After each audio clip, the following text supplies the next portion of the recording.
ইনকিলাব মঞ্চের মুখপাত্র শরীফ ওসমান হাদিকে গুলি করে হত্যা চেষ্টা মামলায় প্রধান আসামি ফয়সাল করিম মাসুদকে ভারতে পালাতে সহায়তার অভিযোগে গ্রেপ্তার সিবিয়ন দিউ ও সঞ্জয় চিসিমের ৩ দিন করে রিমান্ড মঞ্জুর করেছেন আদালত। ঢাকার অতিরিক্ত চিফ মেট্রোপলিটন ম্যাজিস্ট্রেট এর আদালত আজ তাদের রিমান্ড মঞ্জুর করেন।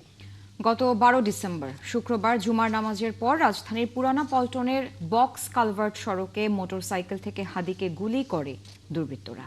তদন্ত সংশ্লিষ্ট আইন শৃঙ্খলা রক্ষাকারী বাহিনীর তথ্য মতে ওই দিন মোটরসাইকেলের পেছন থেকে ওসমান হাদিকে গুলি করেছিলেন ফয়সাল করিম মাসুদ। এরপর তিনি ওই মোটরসাইকেলে করে আগারগাঁওয়ে বোনের বাসায় যান। সেখান থেকে সিএনজি চালিত অটোরিকশা নিয়ে বের হন। মোটরসাইকেল চালক আলমগীর শেখ তার সঙ্গে ছিলেন।